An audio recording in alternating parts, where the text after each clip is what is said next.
like it means nothing.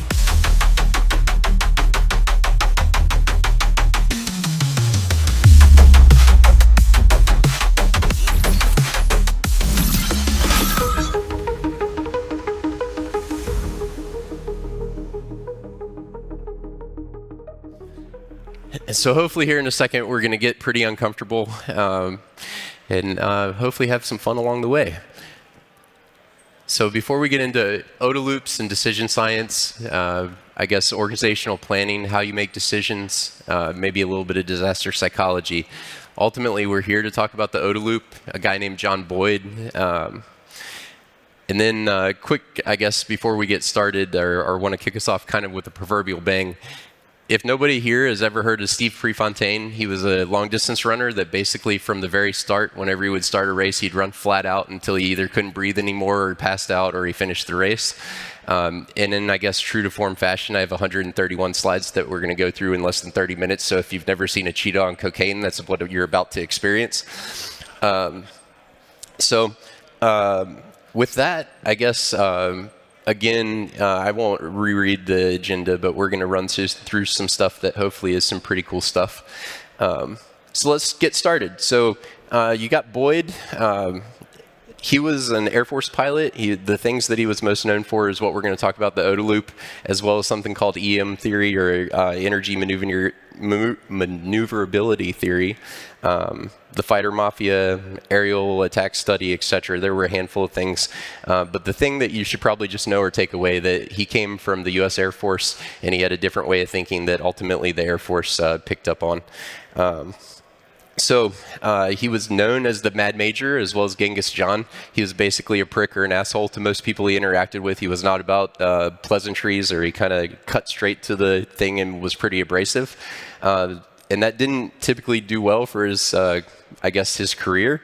But that being said, the performance of this man was so undeniable that the Air Force looked past all of that and said, you obviously think different, and we need to basically copy this model. So I guess we could talk about the nickname. The biggest part is the 40-second Boyd piece. So this guy, he worked at fighter weapons school. You guys would probably know it as Top Gun from the movies, but it's literally where like all the best pilots in the world converge and they all see who's the ultimate, pilot. And this guy was the ultimate pilot of his day. So he had a standing bet where they would start in front of him in a shoot-down position, or he would, and in less than 40 seconds, he'd reverse the positions and be ready to shoot the person down. And he never lost the bet. And not like Amazon 99 to the nines, but like legit 100.00, never lost the bet. So at some point, the Air Force said, this guy obviously thinks different. What would it take for us to extract that knowledge out of his head so that other pilots can have the same performance level? So could say that I'll bore you with what made him, but there are some things that are that he really, like, in his later years, he actually kind of documented like what made him come up with the model. In the American supermarket industry and the dairy cold chain of all things, like trying to get milk from farm to the person that's actually consuming it on the table intact, was actually something he found magical. The other thing, Hicks' law, so the idea of Hicks' law is if somebody's making a decision, every option for the decision they have, as you increase, it makes it more complex. So it's harder and harder to make the decision. The basic thing, you flip a coin, there's only two options. That's easy choice to make. You have 47,000 choices, and it's actually an important decision. You're going to be analyzing for a long time to figure out what the best option is. So cognitive bias, we're going to come back to that. And then basically everything on that list will end up showing why it's a good thing. So let's talk about challenging some assumptions. So I don't know if anybody here has ever heard of the F-111 or the F-111X. It's an older aircraft, so probably a lot in this room may not. Hopefully none of you have heard of the F-111X because it was a canceled project. It was an overweight, underperforming aircraft. And this guy was ultimately the reason why that happened. And then you may know about the F-15, though, because that was also the plane that he ended up designing, along with the F-16, F-18, and a whole bunch of others that came in that line. So the deal about the F-11X, or shock and awe style that Boyd had, I guess he basically didn't think that leadership would listen to him if he just said, hey, the plane sucks, it's not good. So he scheduled a meeting with a General Dempsey, and he actually went there in person and kind of mollywopped him, or shock and awe style, kind of told him all the very graphic reasons that the aircraft sucked. And the general actually listened, and as a result, the project was scrapped, and they built the F-15, which we're going to talk about here in a second, at least why it's cool. And then another part of this was a concept called Dr. No. I'm not going to belabor it now, but we'll come back to it. The theory of two mosquitoes, this is an African proverb. We're going to talk more about it too. The idea is never think you're too small to make an impact. And if you ever doubt yourself, try and spend the night in a tent with two mosquitoes. So then comparing apples and bicycles, so this is what ultimately the EM theory was. So the idea is that how do you compare two different aircraft? You have one that has a huge wingspan, one that has a small wingspan, one that goes really fast, one that goes really slow, one that carries a bunch of stuff, one that doesn't carry a bunch of stuff. We need some formulaic way to weight those all different. And he was ultimately the answer, the guy that came up with the formula. So the last, I guess, he had a way of thinking where he'd say, assuming it's possible. This is actually a reference to Kelly Johnson, another guy that they worked together. And I guess what this was you start at the finish line. So you sell somebody or the group on the vision in terms of this is what is possible if we actually get this thing to work. And if they believe in that or they find value in what the finish line is, a lot of times the team will actually go above and beyond, pick up, etc. Like they'll toe the line. So that ultimately led to what we were talking about earlier, EM theory. So this is the actual formula. It's super, super simple. This was actually how they figured out how to weigh different aircraft against each other. And ultimately, it was, like I said, the thing that created the F-15, F-16, and F-18. And for anybody that doesn't know what an F-15 is, let's talk about it. So so this plane went head-to-head collision with another aircraft going over 1,000 miles an hour at like 35,000 feet up in the air, and it was landed safely by a rookie pilot, like he was on one of his initial flights. So to think about that, I guess we could say beginner's luck potentially, but I'd like to think that some of it was the engineering of the platform or the craft. And when the McDonnell Douglas engineers showed up on site to do the post-incident analysis, they asked the pilot, so this was obviously done while you were taxiing across the runway, not up in the air. And when he explained that, no, I was going over Mach 1 when, the plane had a wing ripped off, it got everybody's attention, if you will. So let's get into some cognitive virus and what is the SRG, or the Statistical Research Group, because I guess that's what really made the break this guy. So all of the ones I'm going to talk through right now, there are a whole lot of cognitive bias. This is by no means meant to be like an exhaustive list. I tried to pull the ones that most pertain to making decisions or like decision science. So anchoring, not to say the first person that calls 911 is obviously telling the truth and definitely has the right information, but it's actually the way our brains process they basically say whoever raises the issue must be valid.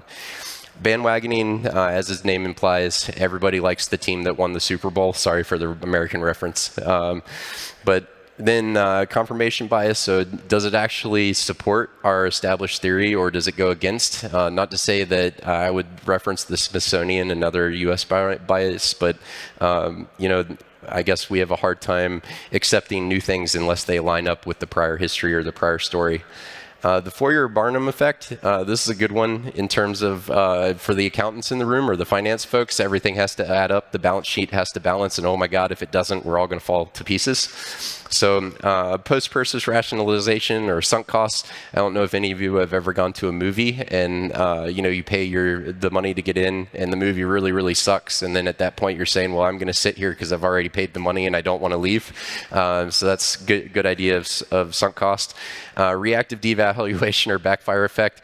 So not to say ideas, maybe this is a good thing to say. So ideas shouldn't be any one person's. We don't have personal attachment to an idea. It's an idea. And if you allow yourself to get attached, even if it's something that you care about, you will be less able to adapt to like version 1.1 or version 1.5 iteratively from other people.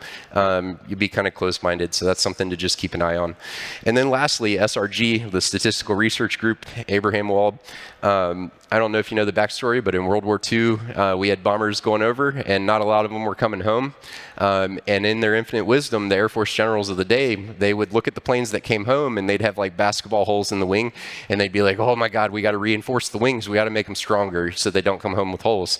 Meanwhile, I don't know the exact percentage, but let's say like 30% of the planes were even coming home. So I guess Abraham Wald, this guy that was a statistician, showed up and was like, well, wait a minute. If these are the planes that come home, we don't need to harden them because the places they got hit must not matter. They were able to come home.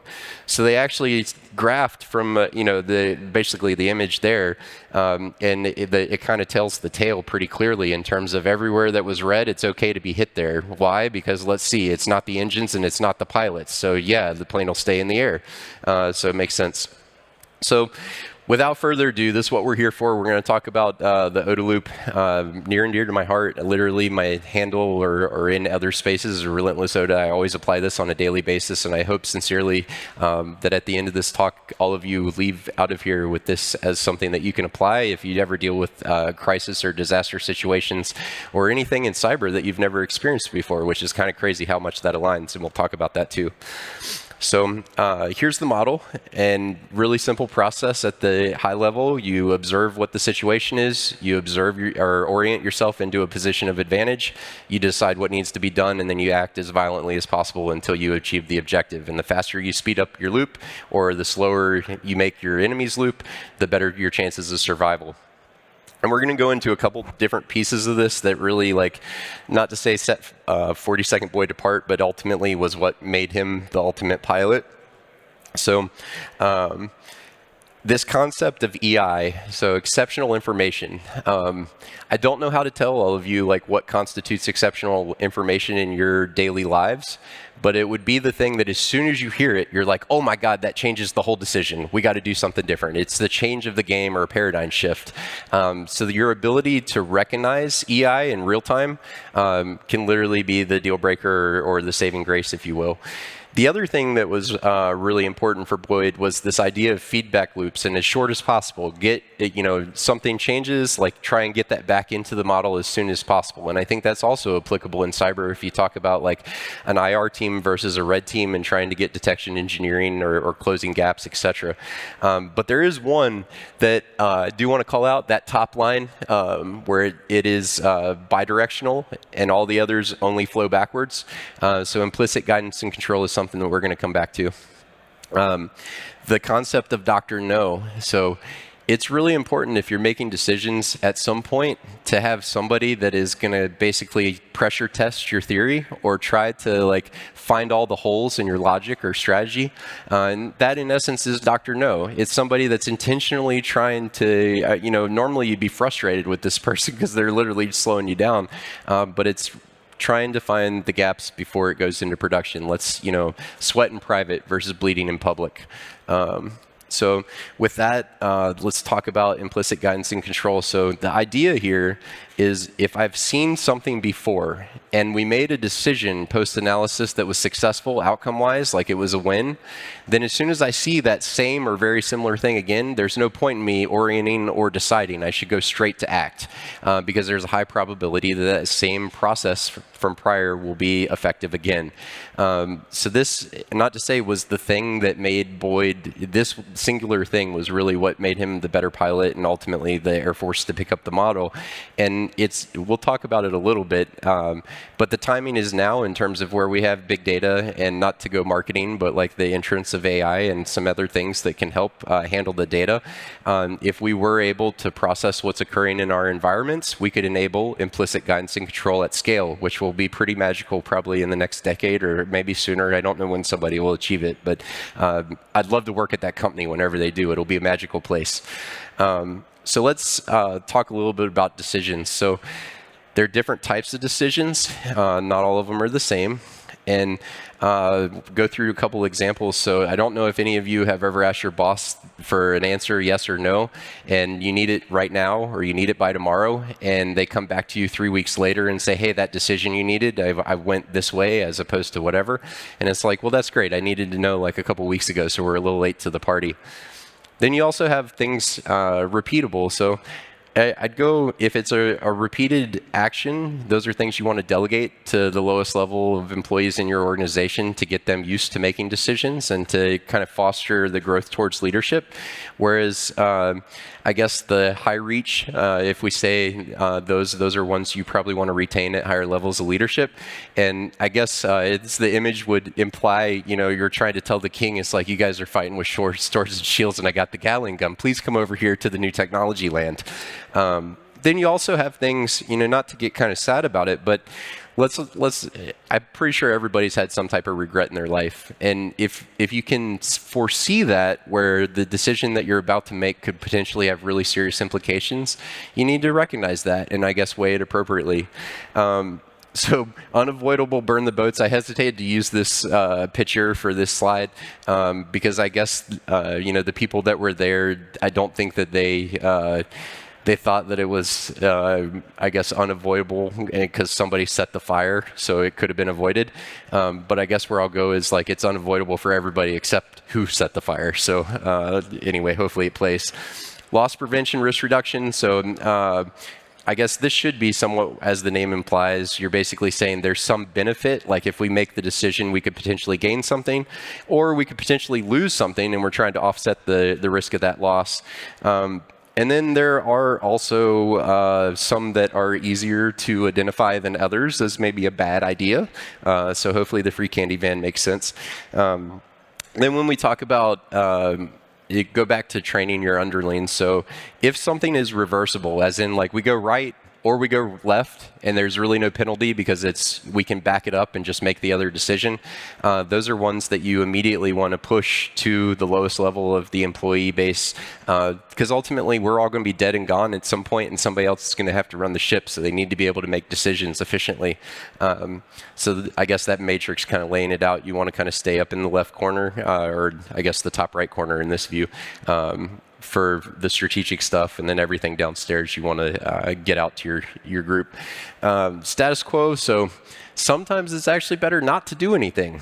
That's hard to think. Like sometimes you actually have to evaluate and say, hey, there's nothing forcing us to do that new thing. Should we really do it? And sometimes hitting the pause button is literally the right answer.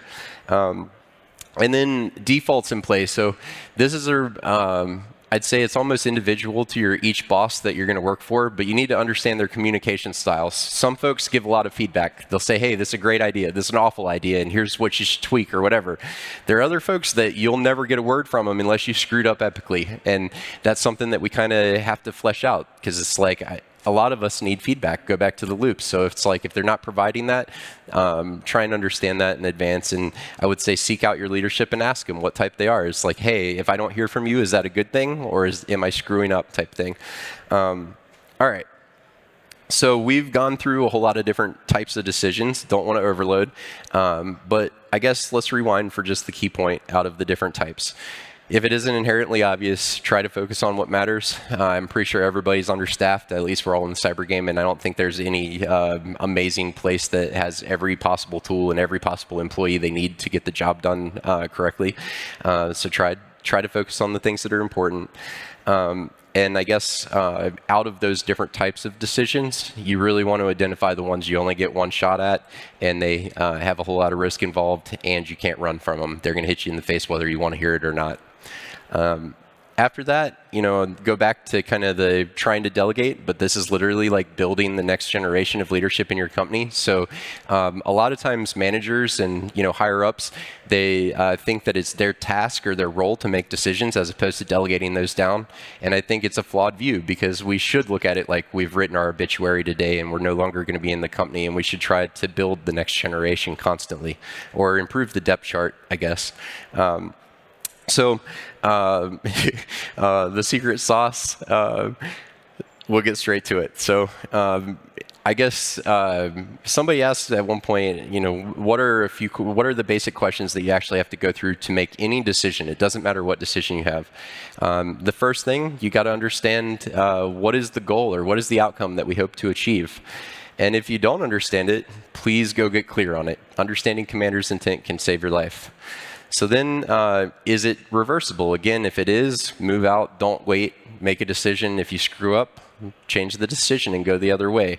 And again, not to go back to the big data and AI, but where we are moving that direction, after action reviews or after action reports that document what went well and what didn't go well can be leveraged for implicit guidance and control. Are the risks clearly understood that are related to the decision? And same as above, if not, try to go understand them or try to go get clearer. Are there actual courses of action available for whatever you have to achieve? If there are, awesome. If not, try to develop those based on the exceptional information that you've identified related to that decision.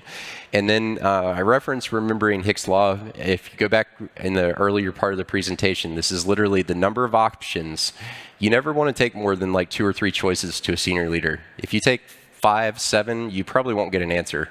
So it's something like try to trim that or prune that down to just the few that really make the most sense for whatever the decision at hand is.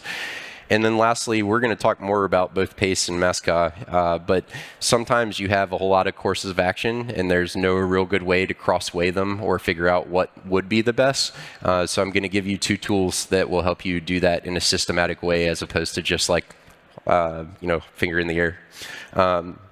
So let's do it. Big thing, I'd say, regardless, once you make the decision, everybody's on one team. So once the green light comes on, you move, and you move as a group. So with MESCA and PACE, we're going to talk through this. So MESCA, not to say it's almost common sense once you see it, but what you're literally doing is saying, like, if a decision has, let's say, 50 variables that make up that decision, we're going to rate each variable of, is this something I want in my organization? Is this something I don't want, either culturally, technologically, whatever the case may be? And once you rank all those different variables, you'll start to see courses of action that have almost all of the must-haves, need-to-haves, et cetera, like all the positive ones, and they have very few of the won't-accepts. And that's ultimately the goal. What you're trying to seek out is the ones that will position you the best. Going to PACE, so this comes from the Marines. I wasn't a jarhead or a crayon eater. I apologize in advance if any of you guys were, but I have a lot of respect for them. And this is basically a contingency planning model. And there's only one real key point that I want to take away from this. So you come up with your primary, and your primary has to leave room for your contingency option. It's not a mutually exclusive thing in terms of if my primary course of action fails and I'm in a failure state, that failure state has to allow for my alternate course of action. And when my alternate course of action goes into a failure state, that still has to allow for my contingency. And then if my contingency even goes into an emergency state, it still has to make room for the emergency. And the idea of the emergency is, I guess as the slide would read, everything that gets to the emergency mode, you're probably losing the objective at that point. You're no longer going in positive space, so you're focusing more on risk avoidance. You do not want to pick up any of the won't accepts type deal. So we're going to talk a little bit about strategic planning. I won't go huge into it because we are on the time clock. But the short version is this same model actually works really well for strategic planning. I don't think anybody in this room would like to fly blind, so like that's not what we're going for. We're trying to kind of read the future or be more predictive. So with that, this is actually from one of Boyd's journals, but the idea is you have everything in history is the mutable past, and then you get to this time point, the present, right? And there's 2 different sets of information. There's one that you can actually take in, that's that small oval that's superimposed by the bigger oval, and the bigger oval is all available information in the world, and there's no human in this room, no computer big enough that can process it all. So like you take a subset, whatever your scale is, etc., and you move out. And the idea is, after that point in time, everything's divergent. There's a whole lot of different future possibilities that could occur given what you're going into. And if you have a specific future that you're trying to achieve, you can use backwards planning and OODA loops literally to say, if I want to get to here, what does it take to get there? This next step, and then say, okay, well, what does it take to get there? And you just keep walking it back, walking it back, walking it back. And we're going to talk about the laws of 7 and the 7 whys, or 7 levels of chess. There are a lot of different references, but the punchline is, for whatever reason, it doesn't matter what kind of planning or decision you make. Normally, it's this magic number 7. If you go 7 layers of the onion deep, you get to the punchline. So this is kind of the visualization of that same deal where, you have like, this is what I really want for the future, but it doesn't align with the most probable. So we're going to make decisions to try to shift that cone so that they overlap and we can actually achieve the desired outcome. And yeah, and the whole way you do it is literally by OODA loops, backwards planning, working back to the present time. So if I don't have smoke flying out of your ears by now, remember slow is smooth and smooth is fast, so don't rush and just take your time. And the other thing I would say is, I guess, yeah, anyway, all right. So go into it. So culture eats strategy for breakfast, no execution, it's a losing game, etc. I'm pretty sure everybody's seen some part of this. The way that it applies, we're going to call something called model-based systems engineering. This came from NASA, triple fail systems, and the idea was how do we plan for things that I guess cannot fail under any circumstances, and it's literally the interconnected nature. So like the Mercury program, if they changed a bolt on the outside of the capsule, what other things had to be changed? Well, the thread pitch that the screw screws into, the metal, the countersink may be a different shape, so it has ripple effects through the whole supply chain. That's kind of the whole idea. So we're going to go into that. There are two gentlemen, Russ Ackoff and Ed Deming, may know their names, may not. But the punchline, I guess, Russ Ackoff was a guy that basically, he had a thing about cars, and then Deming model is a whole different deal. But the idea is getting teams to work together. So the model here is actually from the military. It's monitoring bad guys, finding the one that you want to do something about, and then ultimately doing the deed and taking them out.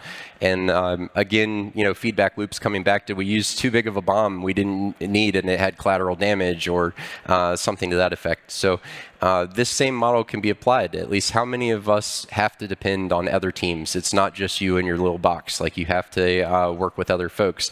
And if you were to get so optimized in your box that it then ends up bottlenecking another member of the team, is that a good thing for the organization at scale or not? So the idea of normalizing across multiple departments at the end of the day.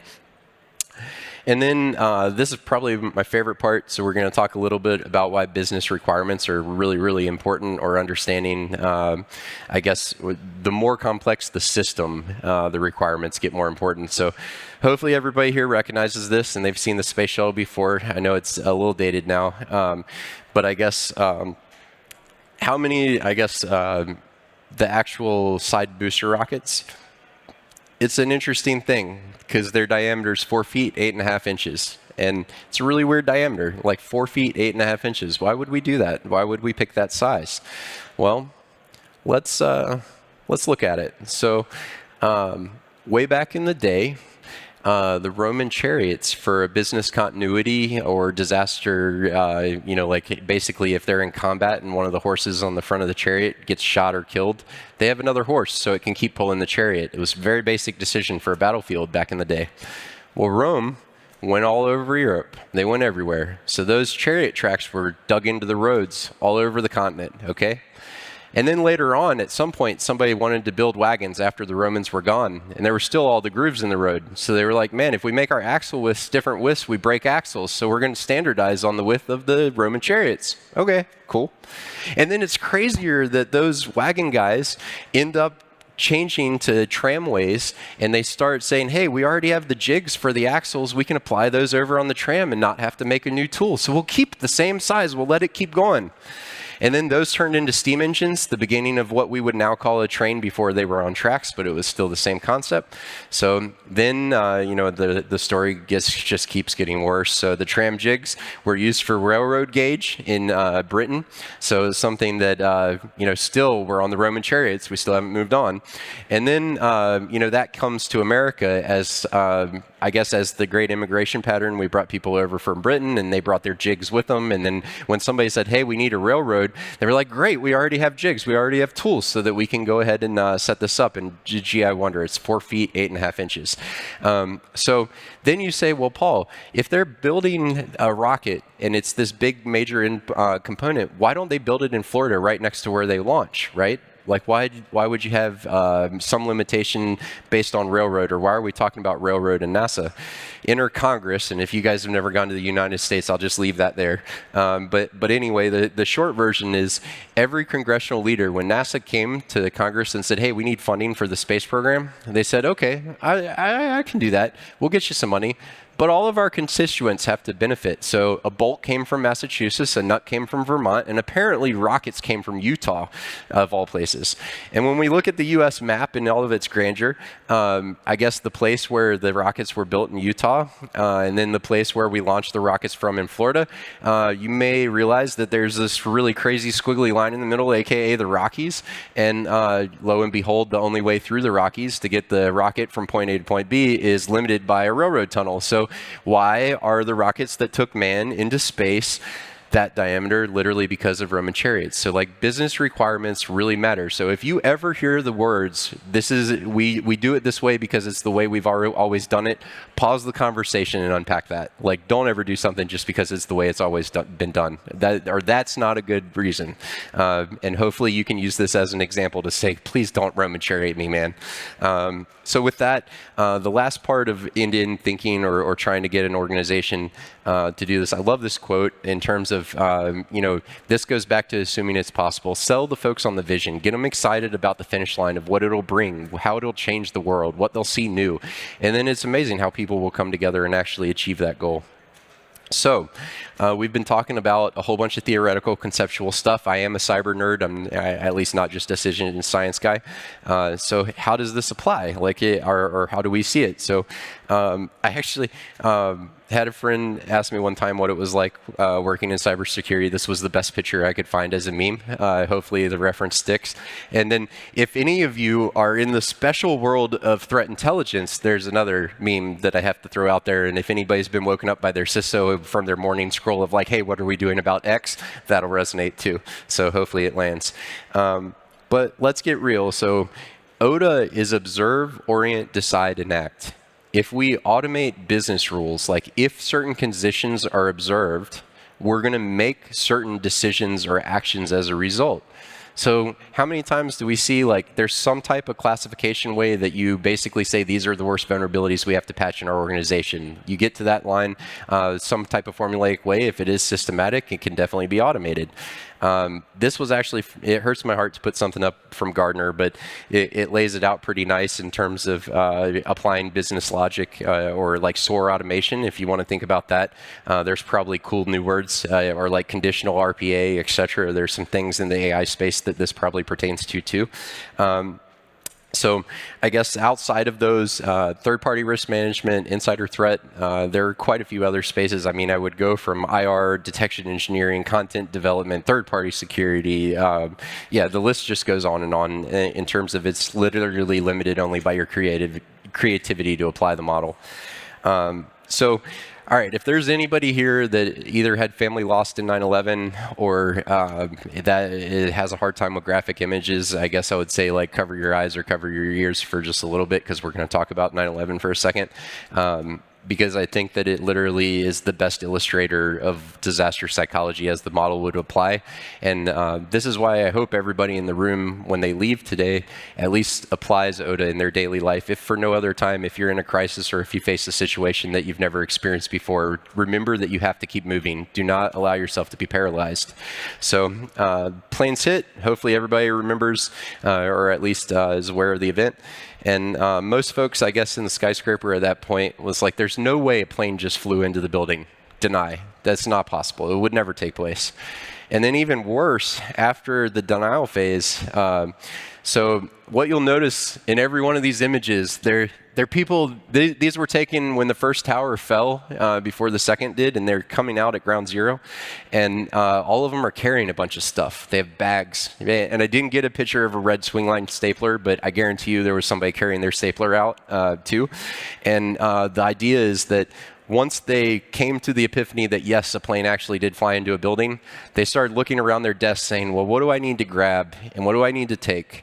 As opposed to just running their butt down the staircase and getting out of the building where they'd probably still be alive at this point in time. So these not to go back to the paralysis point, but you have to keep moving. The images there are things that were found, people that I guess didn't make that move. And then the worst one, this is not a common picture, or a lot of people aren't aware of this. They call these meteorites at Ground Zero. That was a really, really crude nickname for all the emergency responders had. But what you're looking at there is about 5 or 6 stories of steel and concrete and human flesh and chairs, desks, whatever it is, all compressed into that small of a space. So I guess I go again.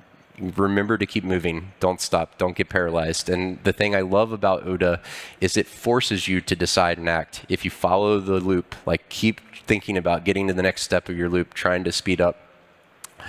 So we're going to talk about different types of stress in that capacity because it's not all bad.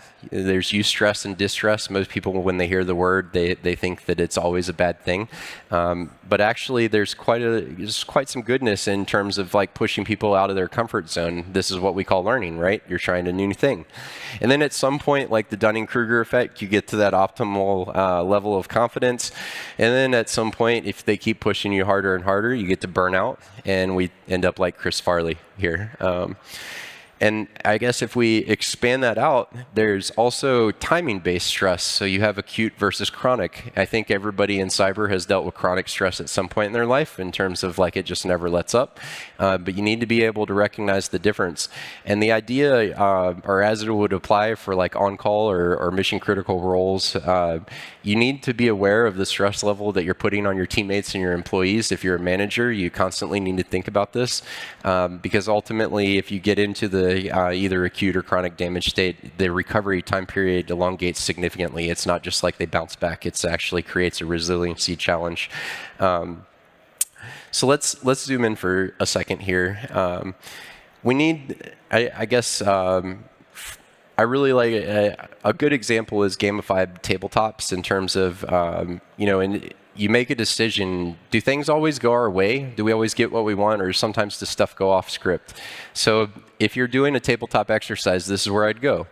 When you ask the executives to make a decision at whatever phase you're at, after they make their decision, make them roll a dice. And if they get 3 through 6, give them one outcome. And if they get or 1 through 3 and then 4 through 6, and give them the other outcome. And the idea there is that, I guess it doesn't always go as planned. So maybe the question is, do we pay the ransom or not? And then they roll the dice, and guess what? The decryptor key doesn't work. So we're still SOL, and we still have to do internal recovery. So there are plenty of places that show up. The biggest thing that ultimately people will, it'll be the thing that you notice the most or what makes people successful. So Simon Sinek does a great thing about trust. If you guys haven't seen it, I would say that's one to really check out. Resilience is more important, though. The ability for people to adapt and recover. You can put a resilient person into stress continuously or time and time again, and they'll still keep coming back. So that's something that you have to cultivate. And the only way you cultivate is putting people through hard times. Literally, suffering is what makes us stronger as a species. Then next is adaptability. Similarly, your ability to adjust as the world around us is changing. Ultimately, that's what's going to keep us successful or keep us alive. And then cognitive and emotional intelligence. And I say this, I guess, as a guy, I have challenges understanding people's emotions. At least I don't know if I'm on the spectrum or what, but both sides of the coin are really, really important. And then lastly, it is amazing what you can accomplish with sheer willpower. And if you couple these things together and you have somebody that's actually intelligent, adaptable, resilient, and they have an unstoppable work ethic, you're probably going to get whatever it is done. So I'd say just stick with those things, or that definitely be some things to try and model our life after, at least for the industry that we're in. So to bring, I guess, key takeaways, I hope everybody applies OODA every day. in your life in terms of going back to try to keep moving. Don't ever get paralyzed. The observe, orient, decide, and act. The act being the key part of it, trying to speed up your loop as fast as possible. When we talk about decisions, try to always remember Hick's law and try to limit the options that you present to the person that has to decide to only a couple so that they can make the decision efficiently. And then, so big believer in sharing quotes, at least to round out the formal part of the presentation. I don't know who said when nothing's going right, go left, but I do love it from like an incident command or incident response perspective, because I think everybody's been there at some point or another. We've talked a little bit about assume it's possible. Kelly Johnson was a guy that led Lockheed Martin Skunks Works. I don't know if the group is aware of what the significance of that, but they made some of the most advanced aircraft that the U.S. arsenal has still to this day. And I guess it was all based on the magical group of misfit toys that they had working on it together. Work the problem people, the Apollo program. So Gene Kranz was a guy that, I wasn't in the room, but I would like to think that, when the president comes and asks you for odds of success and the guy goes 100%, we're bringing him home 100%. And everybody else in the room is saying like maybe 20%, it's a really, really bad day, or a lot of things are wrong. He never let us get where we see the problem as such a big thing, it's insurmountable. He started chunking out that elephant and eating it chunk by chunk right away. If you can't explain it simply, then you must not understand it. Albert Einstein, one of the greatest hits. For a super smart guy to say that the most magical explanation is third grade reading level is probably a pretty significant point. So I don't know how many folks, if they brief, they want to sound like the smart guy. The smart guy doesn't actually get it done. You have to have the audience understand what you're trying to tell them. So put it in terms that your audience understands, regardless of how you want to explain it. Not to go back to the two mosquitoes, but that's the African proverb that I mentioned earlier. I love it whenever anybody says, hey, I just can't make a difference, or I'm not important enough to get it done, or I'm not included enough, whatever the case may be. Remember the two mosquitoes in the tent and always be one of the mosquitoes. And I'd say if you're a leader, try to instill in your people to be a mosquito, to bring the problems to you and to like escalate the things so that they can get addressed in real time.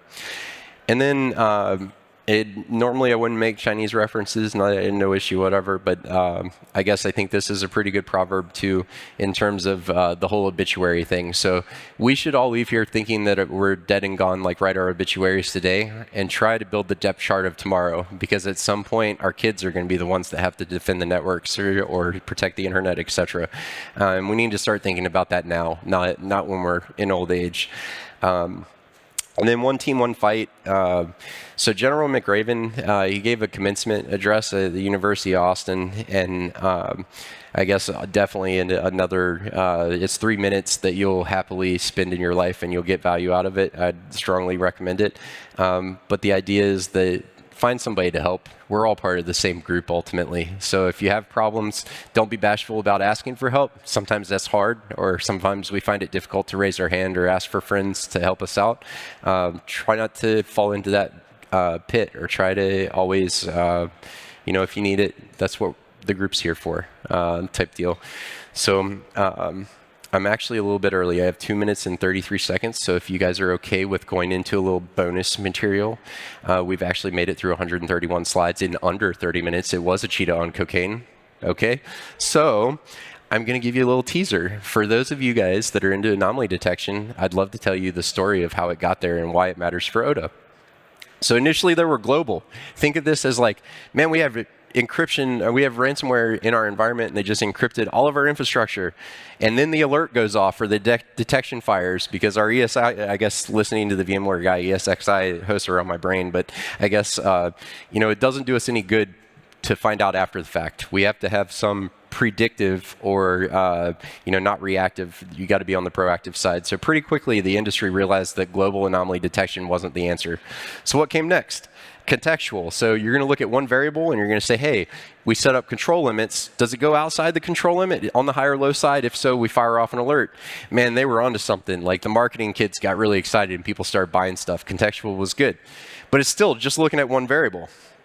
And then, sometimes marketing people, hope we don't have any Broadcom people out there in the crowd, but I'd say like sometimes they take products and really change things.